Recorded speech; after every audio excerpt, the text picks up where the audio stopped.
आषाढी वारी अवघ्या 15 दिवसावर येऊन ठेपली असताना पंढरपूरमध्ये आज शुक्रवार दिनांक 20 जून रोजी सकाळी एक दुर्दैवी घटना घडली। चंद्रभागा नदीत बेळगाव येथील शुभम पावले वय 27 या भाविकाचा पाण्यात बुडून मृत्यू झाला। शुभम आपल्या मित्रासोबत विठ्ठल दर्शनासाठी पंढरपूर येथे आला होता। सकाळी 7च्या सुमारास तो चंद्रभागा नदीत पुंडलिक मंदिराजवळ अंघोळीसाठी गेला असता पाण्याचा अंदाज न आल्याने तो वाहून गेला। प्रशासन व स्थानिक बचाव पथकाने केलेल्या 4 तासाच्या मोहिमेनंतर त्याचा मृतदेह नदीतून बाहेर काढण्यात आला। मृत शुभम हा बेळगावचा नेमका कुठला रहिवासी होता याची चौकशी सध्या सुरू आहे। या घटनेसंबंधित अधिक माहिती देत आहेत आमचे तरुण भारतचे पंढरपूर प्रतिनिधी संतोष रणदिवे। आषाढी यात्रा सोहळा अवघ्या 15 दिवसावर येऊन ठेपला आहे।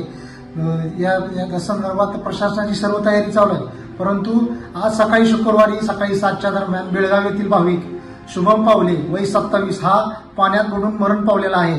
याबाबत अधिक माहिती अशी की चंद्रभागा नदी पात्रामध्ये उजनी धरणातून पाण्याचा विसर्ग चालू होणार आहे, त्यामुळे पाण्याची पातळी सुद्धा वाढत आहे।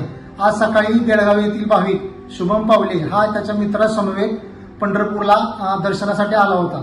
सकाळी 7च्या दरम्यान तो चंद्रभागा नदी पात्रामध्ये आंघोळीसाठी गेला होता। भक्त पुंडलिक मंदिराजवळ असलेल्या ठिकाणी आंघोळ करताना त्याला पाण्याचा अंदाज न आल्याने तो त्या ठिकाणी बुडून मयत झाला आहे, परंतु नदीला पाणी असल्यामुळे त्याचे शोध कार्य करण्यास अडथळे येत होते। तब्बल 4 तासाहून अधिक त्याचे शोध कार्य झाल्यानंतर तो यंत्रणेस सापडून आलेला आहे। त्यामुळे येत्या काळात वरून उजनी धरणातून विसर्ग वाढणार आहे, त्यामुळे भाविकांनी सुद्धा नदीपात्रामध्ये स्नान करताना काळजी घ्यायची गरज आहे।